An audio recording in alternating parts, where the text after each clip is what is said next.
herb is a plant. I mean, herbs are good for everything. Why these people who want to do so much good for everyone, who call themselves governments and this and that, why them say you must not use the herb? You see, we just see them just say, no, you mustn't use it because it make you rebel. Against what?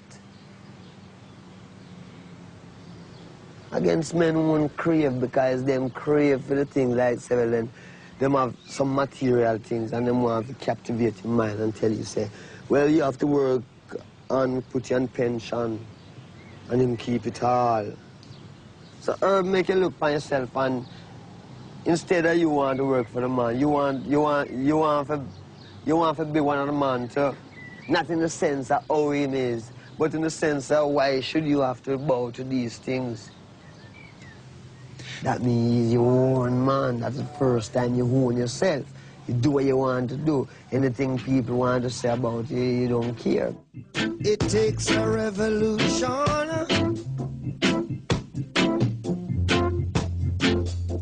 to make a solution. Aujourd'hui, le cannabis est devenu la drogue illégale la plus répandue dans le monde. Et plus de 160 millions de personnes la consomment.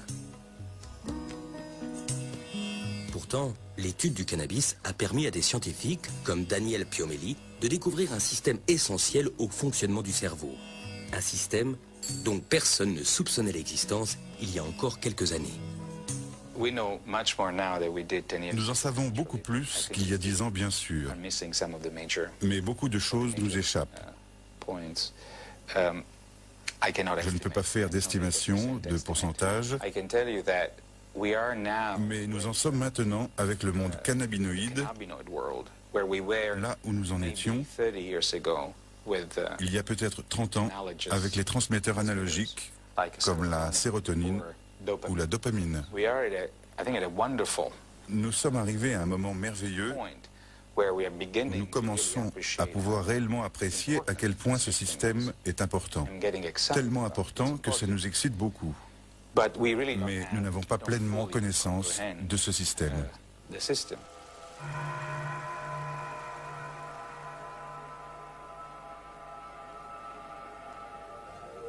Pour agir, toutes les drogues piratent le système de communication du cerveau. Car notre cerveau passe le plus clair de son temps à bavarder avec lui-même. Son bon fonctionnement repose sur un dialogue incessant entre nos 100 milliards de cellules nerveuses, les neurones. Pour faire circuler l'information, les neurones s'envoient des messages chimiques qu'on appelle les neurotransmetteurs. Que ce soit la douleur, le plaisir ou le rythme des échanges d'informations, les neurotransmetteurs régulent un équilibre subtil et complexe, dont dépend l'ensemble des fonctions de notre organisme. Entre chaque neurone, il existe un petit espace où règne une intense activité. C'est ici, dans la synapse, que les neurotransmetteurs agissent. Pour faire circuler l'information d'un neurone à l'autre, ils s'emboîtent dans les récepteurs qui leur correspondent. Au début des années 90, des chercheurs s'aperçoivent que le cannabis s'emboîte dans certains de ces récepteurs. Ce que cela veut dire, c'est que notre cerveau fabrique des molécules qui ressemblent au cannabis. Ces molécules et leurs récepteurs forment ce que ces spécialistes, comme Raphaël Maldonado, appellent le système cannabinoïde endogène. Endogène parce qu'il se trouve à l'intérieur de notre organisme. Depuis 80, on connaît qu'en effet, il y a des récepteurs spécifiques. Ça veut dire, notre cerveau, notre organisme est préparé pour recevoir ces molécules, pour recevoir les cannabinoïdes. Si notre organisme a des récepteurs, des protéines spécifiques pour fixer ces cannabinoïdes, c'est pas pour sentir les effets des hachis ou de la marijuana, non. C'est parce qu'on a aussi tout un système cannabinoïde endogène. Pour avoir une idée de l'importance du système cannabinoïde endogène, je crois qu'il faudrait tout d'abord remarquer que la quantité de récepteurs cannabinoïdes, c'est beaucoup plus important que la quantité de récepteurs pour n'importe quel autre neurotransmetteur classique. Il est clair que le système cannabinoïde assure une fonction majeure dans le cerveau. Une fonction qu'on ne pouvait même pas soupçonner il y a encore 5 ans.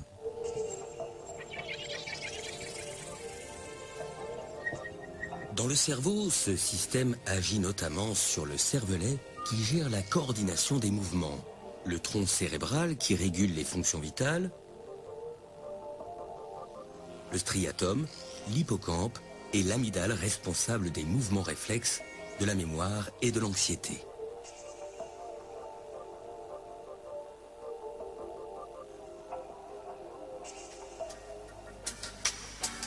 Une fois les récepteurs identifiés, les scientifiques sont donc partis à la recherche de ces molécules proches du cannabis que produit notre organisme. Autant dire qu'ils se lançaient dans l'exploration d'une véritable terra incognita du cerveau.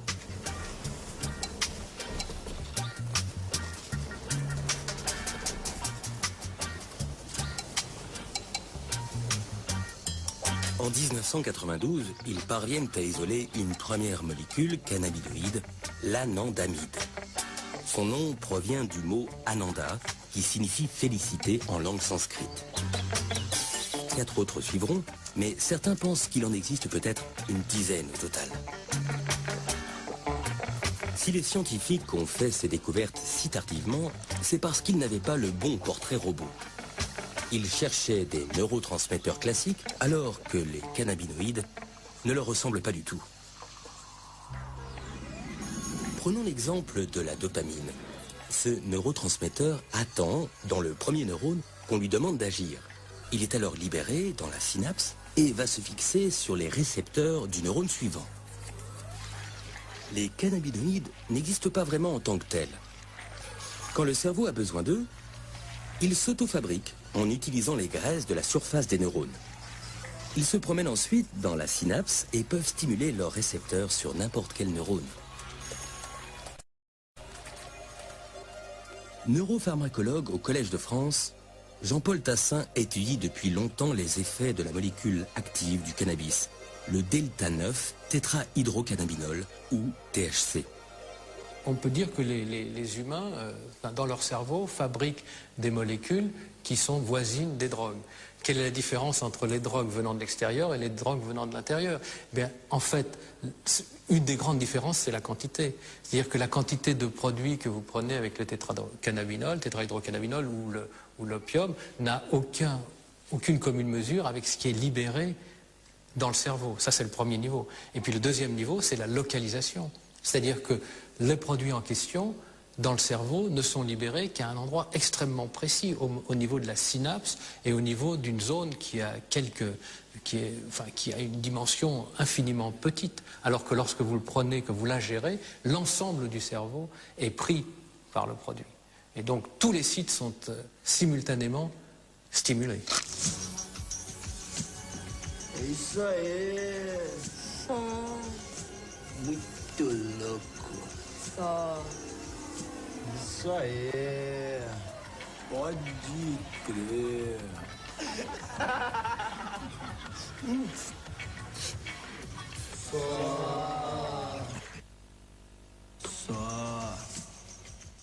La seule chose qui va faire les pétards, c'est induire une activation du système cannabinoïde endogène. Donc, toutes les réponses que le système cannabinoïde endogène contrôle vont être activées. Sous l'effet du cannabis, les fumeurs deviennent euphoriques. Certaines douleurs et angoisses se dissipent, la sensibilité aux couleurs et aux sons est affûtée. La mémoire des événements récents s'amoindrit, les mouvements se ralentissent, l'appétit est stimulé. Des effets dont l'intensité est sans comparaison avec celle de la cocaïne ou de l'héroïne, équivalent au cannabis l'appellation de drogue douce. Il n'y a pas d'effet physique gravissime, enfin très important du cannabis, qui fait que tout le monde peut dire c'est pas si grave que ça. Il y a un effet psychotrope qui existe mais qui n'est pas dramatique non plus. Donc il peut y avoir des défenseurs du cannabis comme il peut y avoir des attaquants du cannabis. Donc c'est un sujet parfait pour s'engueuler. C'est un sujet parfait pour ne pas être d'accord, puisque vous pouvez être des deux côtés et pratiquement les deux côtés ont toujours un peu raison.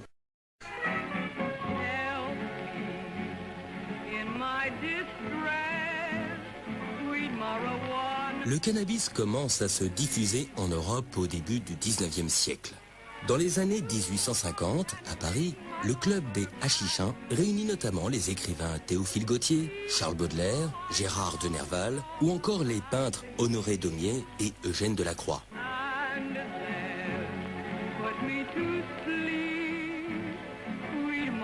La consommation populaire de cannabis commence véritablement au début du XXe siècle aux États-Unis et dans les pays proches du Mexique.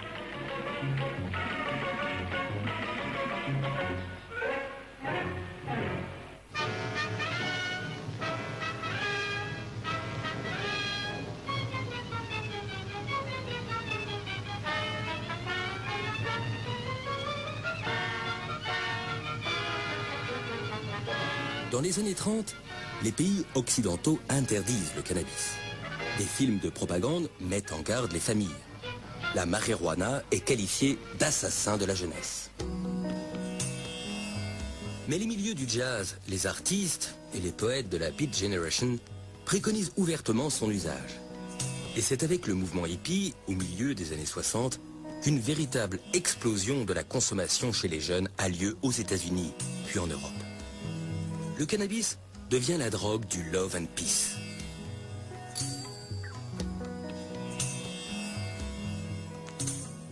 À la fin des années 60, les chansons de Bob Marley et le mouvement Rasta revendiquent l'usage de la ganja, le nom jamaïcain de la marijuana.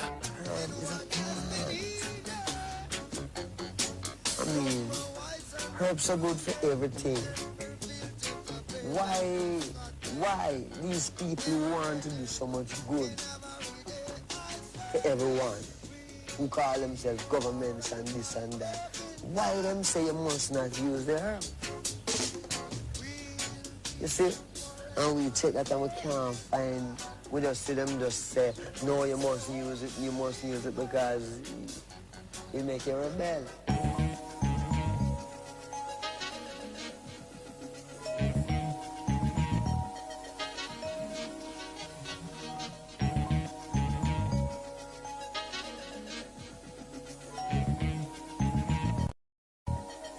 On estime que 4% de la population mondiale fume du cannabis. Afin de mieux cerner ce phénomène, le ministère fédéral allemand de la Santé publique a chargé Dieter Kleiber d'interroger près de 1500 consommateurs. Parmi les consommateurs réguliers, il apparaît que se détachent de façon relativement nette 3 sous-groupes qui rendent possible une classification. Ermöglichen und die sich inhaltlich wiederum in der Art des Konsums und der Konsummodalitäten differenzieren. Da gibt es zum einen eine Gruppe, il y a d'abord un groupe qu'on appelle les consommateurs individuels qui consomment du cannabis pour se détendre après une journée de travail, la plupart du temps seuls, tout en écoutant de la musique ou en lisant, etc. Ce premier groupe se distingue nettement de ce qu'on appelle les usagers du temps libre, qui consomment assez fréquemment, entre autres au cours de fêtes, dans des discothèques, mais uniquement en compagnie d'autres personnes et jamais lorsqu'ils sont seuls.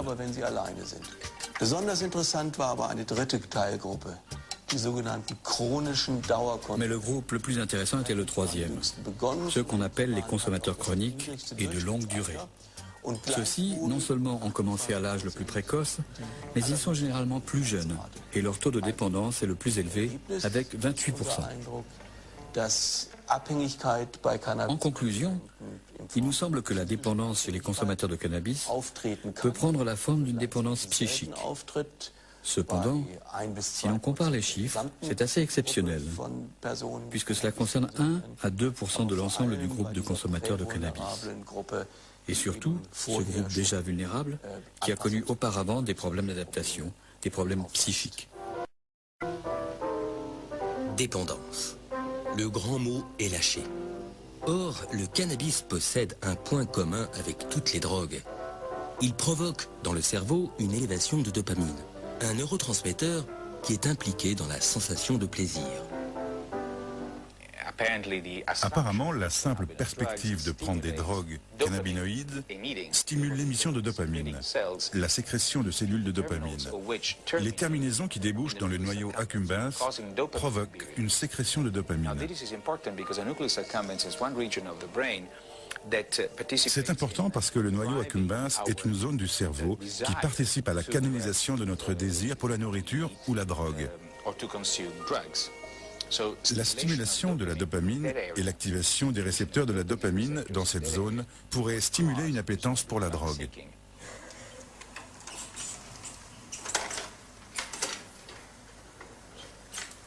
Au laboratoire de Raphaël Maldonado, on teste les propriétés renforçantes du cannabis chez les souris. En clair, cette expérience permet de voir si les souris aiment le cannabis et peuvent développer une dépendance.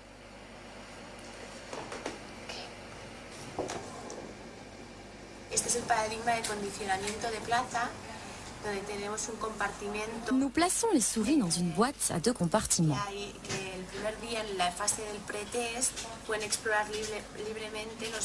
Dans un premier temps, nous les laissons explorer librement.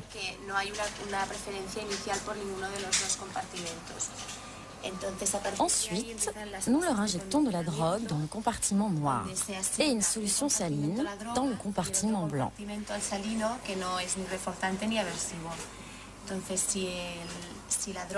Si la drogue a des propriétés renforçantes, la souris préfère passer plus de temps dans le compartiment noir. Si elle est aversive, elle préférera le compartiment blanc. Et quand on leur injecte du cannabis, les souris passent plus de temps dans le compartiment noir, signe qu'elles l'apprécient. Mais pour mesurer le degré de dépendance chez les humains, médecins et chercheurs se reportent au manuel de référence pour diagnostiquer les troubles mentaux, le DSM-4. Ce système DSM-4 permet de définir des critères pour dire que quelqu'un a un processus d'anxiété, un processus de dépression, une schizophrénie, une dépendance. Ce sont des critères. Si on utilise d'une façon très stricte ces critères, on peut dire oui, le cannabis a les critères pour induire une dépendance. Mais si on peut analyser le cannabis induit ou n'induit pas de dépendance physique, on peut dire, là c'est clair, non? Le cannabis, la consommation humaine de cannabis n'induit pas une dépendance physique, dans le sens que l'arrêt du cannabis n'induit pas un trouble physique important. Donc, n'induit pas de la dépendance physique. Mais bien sûr, il peut induire une consommation abusive, il peut induire une perte de contrôle sur la consommation, oui. Seuls les fumeurs chroniques ressentent des symptômes physiques quand ils arrêtent le cannabis. Ces signes seraient dus à des modifications des récepteurs cannabinoïdes, des modifications qu'on pense réversibles.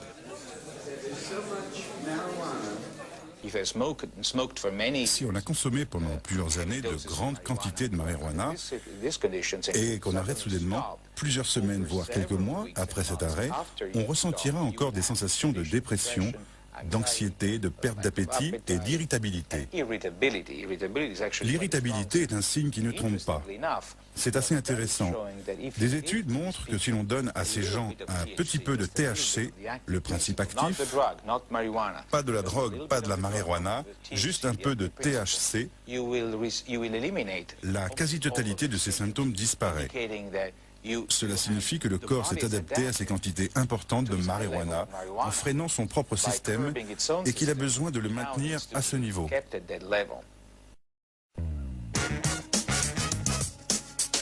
Un nombre croissant de fumeurs en difficulté recherchent une aide médicale.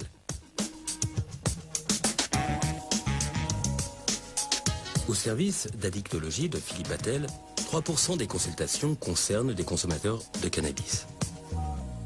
Alors, ce qui est vraiment important par rapport au cannabis, c'est d'arriver à faire un diagnostic addictologique très précis. Et ça, c'est souvent complexe parce que autant on a, avec d'autres produits, une corrélation très claire entre la quantité consommée et le niveau de dépendance ou de risque. Autant avec le cannabis, on n'arrive pas, pour des raisons diverses, à apprécier ce schéma-là. Pour une raison simple, c'est qu'il est très rare que les sujets sachent exactement quel type de produit ils consomment, même s'ils ont un fournisseur qui est tout à fait régulier. La teneur en THC des produits est extrêmement variable. Smoke, Mary? Thanks. Are you sure Jimmy will be back soon? Sure, any minute.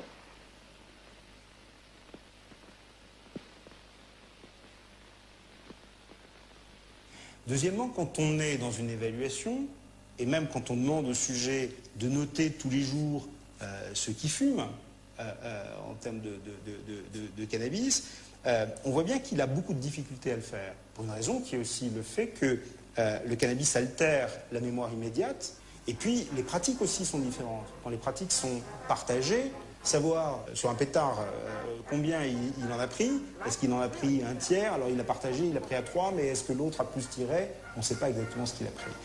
Ça, c'est le premier problème. Le deuxième problème, c'est que élaborer le niveau de dépendance, c'est compliqué parce que le sujet, en règle générale, pendant très longtemps, minimise beaucoup les conséquences. Mais il les minimise pas par mauvaise foi, il les minimise parce qu'il n'a pas les moyens cérébraux, cognitifs, de se reconnaître en difficulté.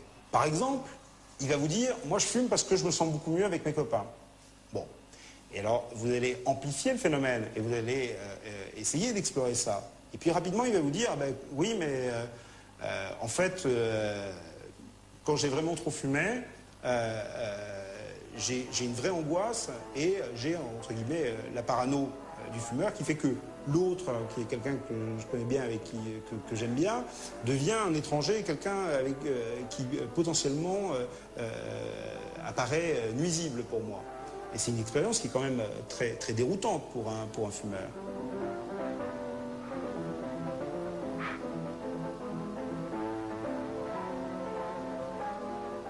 J'ai des dommages, j'ai des ennuis qui sont liés à ma consommation du produit.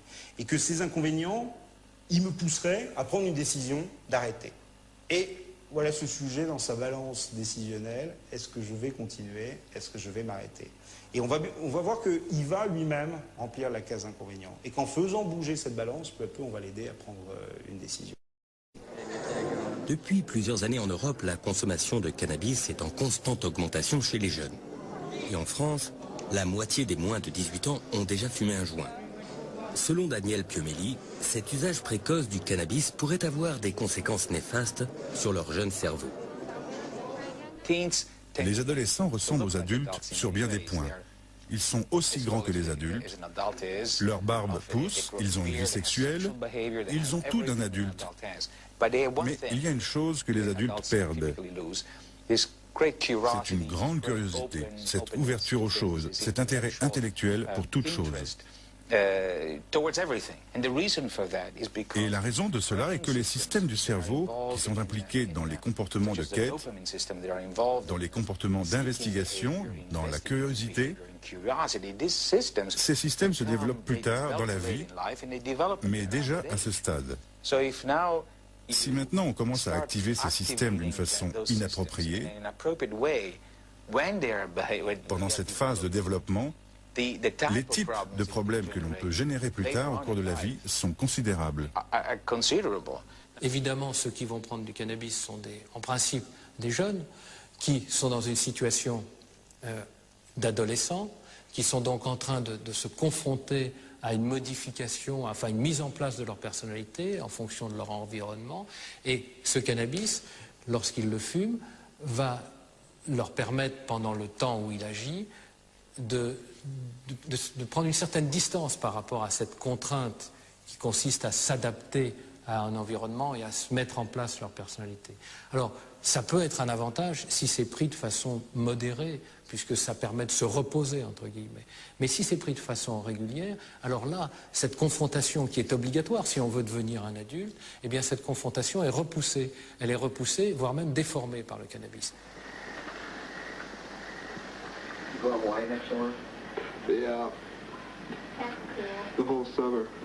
At a critical time when young people must make decisions that will shape their future, the people who become dependent upon marijuana are dependent on an escape that makes the unreal seem beautiful and the reality of life seem unnecessary. No. Dad, wake up. Come on, Dad.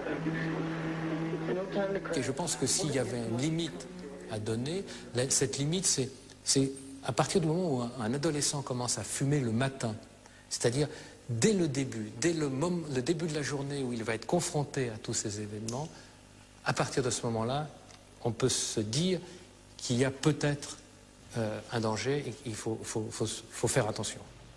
Failing this, the next tragedy may be that of your daughter, or your son, or yours, or yours, or yours.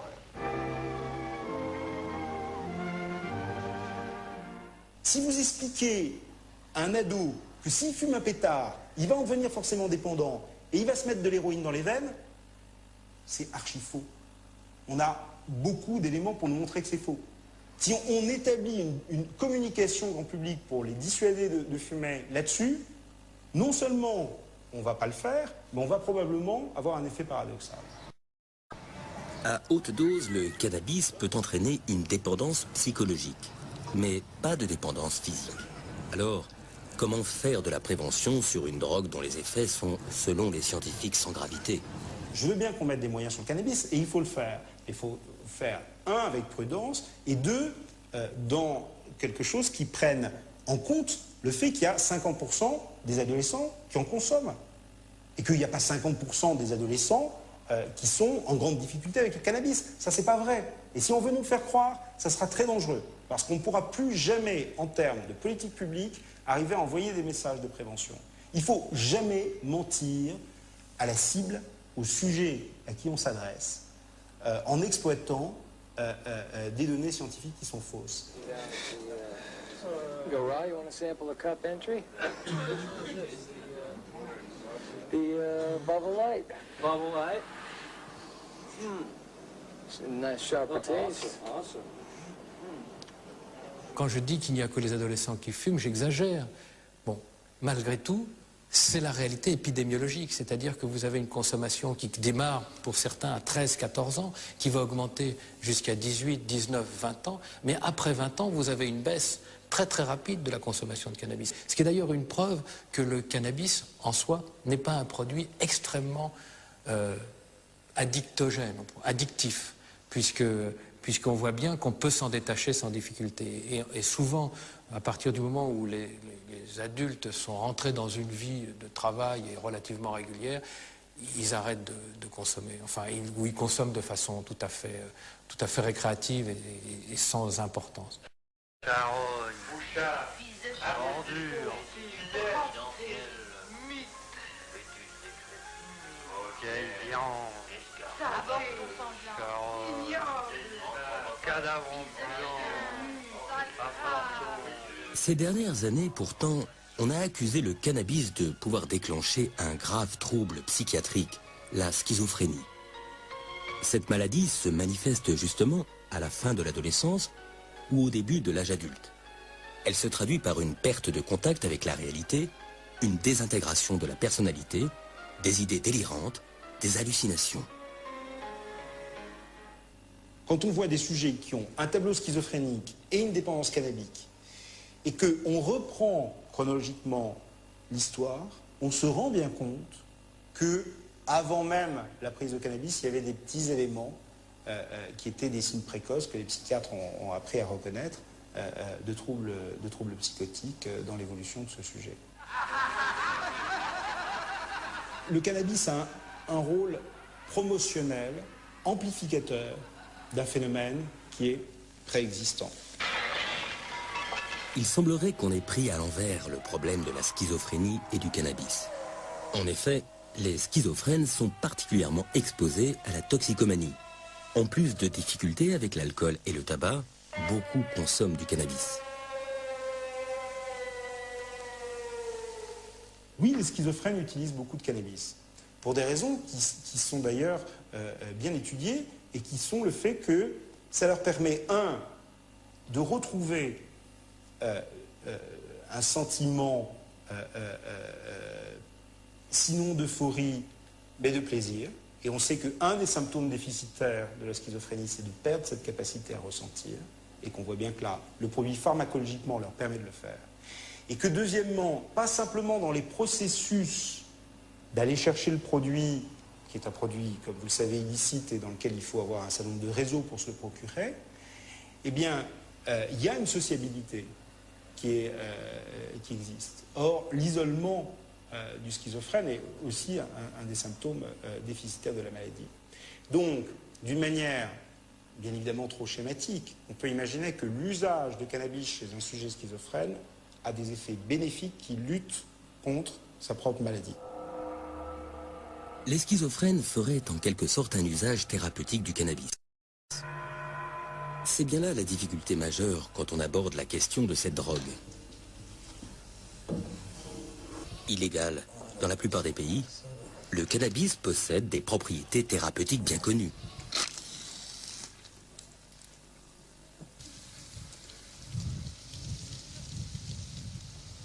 الكيف ميخور كي تباكو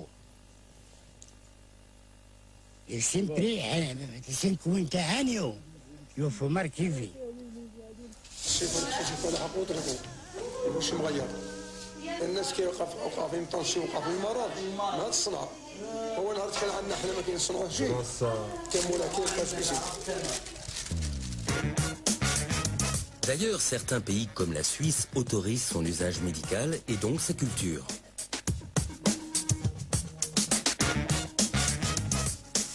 Pour moi, c'est une première, dans le sens que les médecins commencent à prescrire du chanvre aux patients en Suisse. C'est un extracteur de pollen.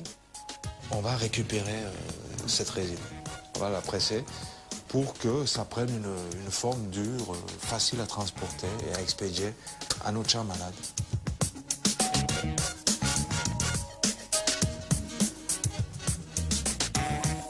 La clinique bernoise traite des patients atteints de sclérose en plaques avec des gélules à base de cannabis.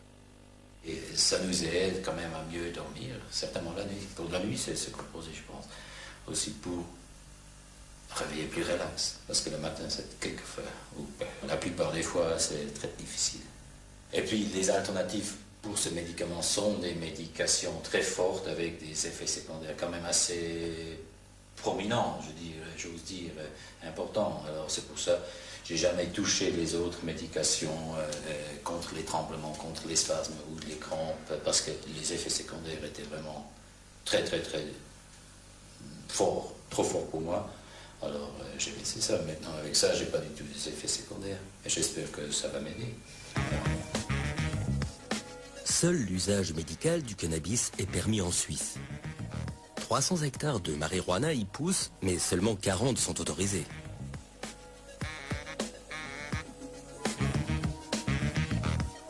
Une grande majorité de la production est en fait destinée à l'usage illégal et à l'exportation. Dans d'autres pays, comme en France, ceux qui ont la main verte se rabattent sur la culture en placard. L'usage et la culture de cannabis y sont interdits. Tous les ans, plusieurs mouvements se rassemblent pour réclamer une révision de la loi. Ils militent notamment pour que certains malades puissent fumer du cannabis.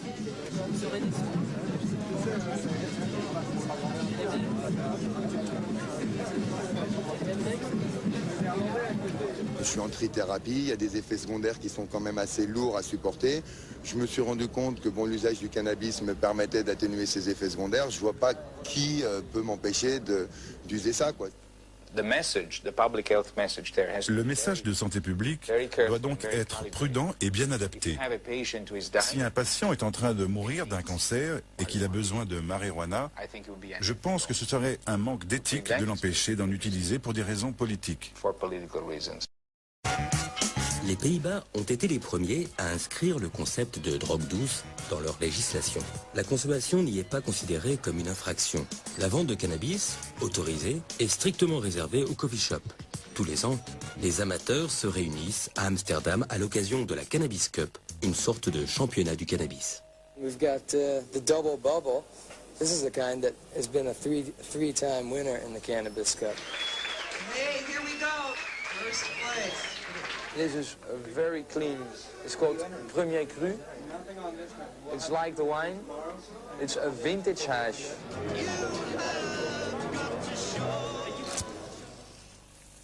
Dans certains pays, des malades du sida ou du cancer ont réclamé le droit de fumer des joints afin de soulager leurs douleurs ou leurs nausées.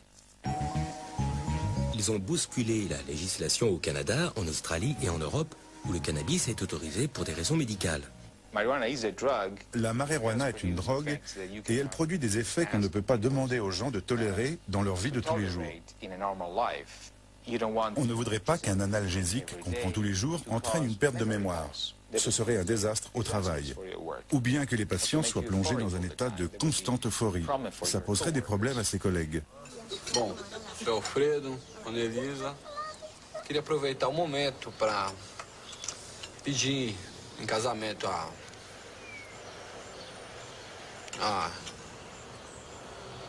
a mão da... Ai. Natália. Natália. A maconha mata de vergonha. On ne va pas discuter si c'est dangereux ou pas l'utilisation récréative des cannabinoïdes. Ce n'est pas mon sujet. Mon sujet, c'est que les cannabinoïdes, le système cannabinoïde endogène, c'est une cible très très bonne pour chercher de nouveaux médicaments. La douleur est sans doute l'un des domaines dans lequel la recherche cannabinoïde pourrait avoir le plus d'impact. Le problème est alors d'élaborer, à partir de la biologie endocannabinoïde, un antidouleur qui n'aurait aucun effet secondaire, ne provoquerait pas l'euphorie, la désorientation ou encore la perte de mémoire qui sont inhérents au THC. Le problème du cannabis, c'est qu'il envahit le cerveau et stimule tous les récepteurs. Les chercheurs essaient donc de trouver le moyen d'agir directement sur le système cannabinoïde, sur l'anandamide par exemple. Or, il existe aussi des récepteurs cannabinoïdes en dehors du cerveau. Ces récepteurs jouent un rôle dans la régulation de la douleur. Daniel Piomelli a donc développé un médicament antidouleur qui agit sur ces récepteurs de façon très localisée, et donc sans effet secondaire sur le cerveau. Il a ensuite testé ce remède sur des rats souffrant d'une hernie sciatique. Nous avons fabriqué une solution à appliquer sur la zone, comme un gel ou une crème, pour les humains souffrant par exemple de sciatique ou d'arthrite. Le résultat étonnant, c'est que les animaux traités à base de substances cannabinoïdes ont montré un comportement indiquant une disparition complète de la réponse de douleur. Ce type de crème pourrait traiter des douleurs qu'aucun médicament n'arrive à soulager aujourd'hui. Par exemple, des douleurs tenaces que provoquent des lésions au niveau des nerfs. Un autre état qui pourrait être traité avec les cannabinoïdes, c'est l'anxiété, la dépression. Des expériences sur les animaux ont montré que si on bloque la désactivation de l'anandamide, le chemin qui mène à la destruction de l'anandamide, et qu'on augmente la quantité d'anandamide, au lieu d'avoir les effets que provoque l'activation des récepteurs cannabinoïdes, on n'aura que des effets très sélectifs, y compris un important effet anti-anxiété chez les animaux. Quand l'anandamide a achevé sa mission dans la synapse, elle retourne dans le neurone. Elle est alors éliminée par d'autres molécules. Si un médicament empêchait cette destruction, l'anandamide pourrait agir beaucoup plus longtemps. Ça ne veut pas dire que ça fonctionnera sur les humains de la même manière, mais c'est un début et nous pouvons maintenant développer de nouveaux composants qui nous mèneront peut-être à des médicaments contre l'anxiété pour les humains.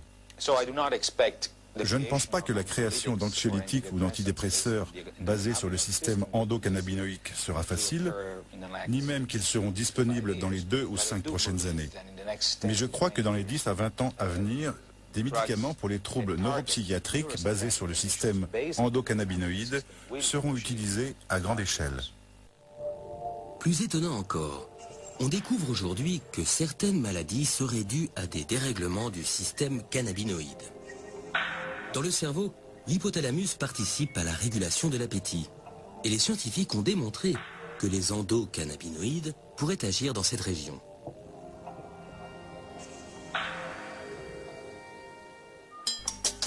Cette propriété peut servir pour soigner l'obésité.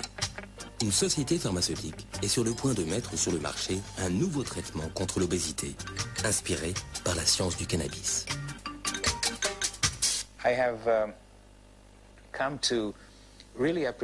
J'apprécie beaucoup plus la science que lorsque j'étais plus jeune. Je ne réalisais pas alors à quel point la science pouvait être utile pour tout le monde, jusqu'à ce que je fasse partie de l'entreprise scientifique. Ce que j'ai également commencé à comprendre, c'est que cette entreprise scientifique trouve son but ultime dans la compréhension de l'humanité et dans l'aide rationnelle qu'elle lui apporte, en particulier dans le cas de la médecine. Et ce savoir doit être transmis à tout le monde. Il doit entraîner une prise de conscience collective, parce que sans cela, il n'y aura jamais de prise de conscience politique. Et sans elle, les découvertes faites dans les laboratoires ne seront pas utilisées pour des prises de décision de santé publique. Parce qu'en définitive, c'est ça qui compte. En explorant les mécanismes d'action du cannabis, les scientifiques ont découvert un système essentiel au fonctionnement du cerveau et à la régulation de l'organisme. Aujourd'hui, ils réalisent des progrès spectaculaires dans la compréhension des effets du cannabis et de notre système naturel. Leurs résultats, encore peu connus du grand public, devraient profondément modifier notre regard sur cette drogue. L'étude du cannabis ouvre des perspectives inédites sur de nouveaux traitements médicaux contre la douleur, l'obésité, l'anxiété ou encore la sclérose en plaques. Pour les chercheurs, une véritable révolution biologique est en marche.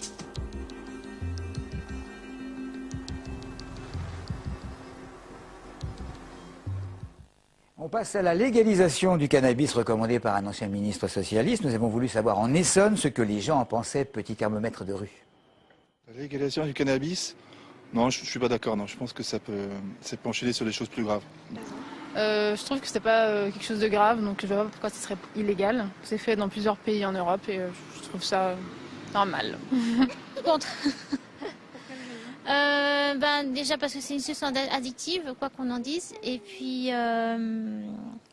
voilà quoi, elle a beaucoup d'effets très nocifs sur la vigilance, aux conduites et tout ça. Je suis plutôt pour. Ça éviterait en gros que les jeunes prennent des produits qui sont retouchés, coupés, qui sont nettement plus dangereux que ce qu'on peut trouver à la limite en Hollande ou dans les pays où c'est légalisé. Pour la légalisation du cannabis, oui, tout à fait. Pour quelle raison? Parce que le tabac, l'alcool, ça se paye quand même. La cannabis, c'est comme la cigarette. Je crois que c'est moins dangereux que l'alcool. Et surtout qu'on enlève de l'argent à la mafia et à la trafic. Surtout, c'est ça. Il faut voir que dans les pays d'Europe, comme les Pays-Bas, ça marche très bien, ce système.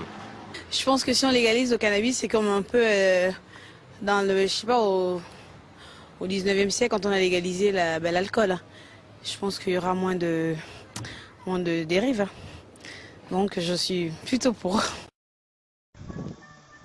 Donc je pense qu'il y a un truc qui pourrait aider la planète à s'en sortir, c'est la ganja. Pourquoi la ganja? Marijuana, cannabis, appelez-la comme vous voulez. Parce que déjà la ganja, on peut s'en vêtir. Parce que il y a des fibres à base des fibres de la tige de la plante qui permettent de faire des vêtements. Ça ressemble à du lin.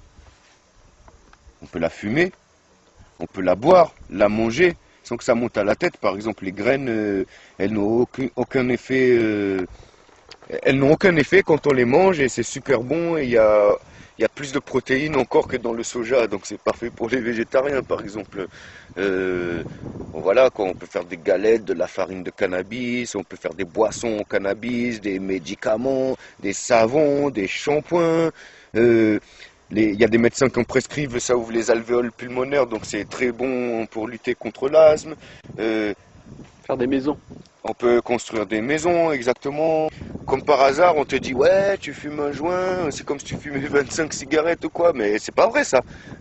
Parce que là où il y a le plus de cancers, c'est ici. C'est pas dans les endroits où ça fume depuis des centaines d'années, là où ça fume de la ganja depuis des centaines d'années. Les gros cancers, c'est pas en Inde, c'est pas en Jamaïque, c'est pas au Ghana, tu vois ce que je veux dire, quoi. Comme l'écrivain californien Jack Herer, ont mené d'importantes recherches sur l'histoire des propriétés industrielles des fibres et graines de chanvre. nous tuer nous-mêmes. Je pense que nous participons tous au suicide de la race humaine. Nous disposons d'une plante qui permet de fabriquer du papier sans couper les arbres.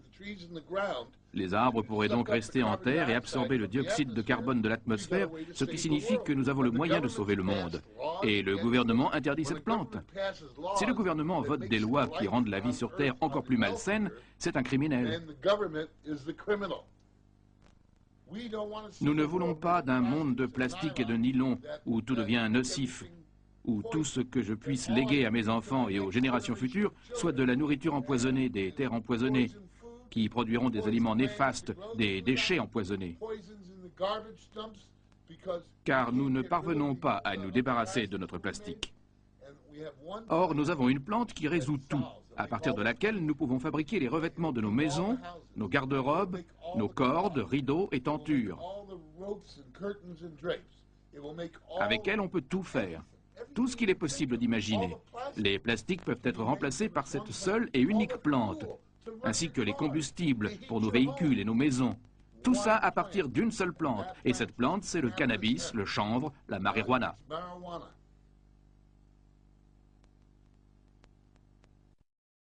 Ce qu'on appelle drogue, ce sont les stupéfiants, et est un stupéfiant une substance inscrite sur la liste des stupéfiants. Ça, c'est la définition officielle.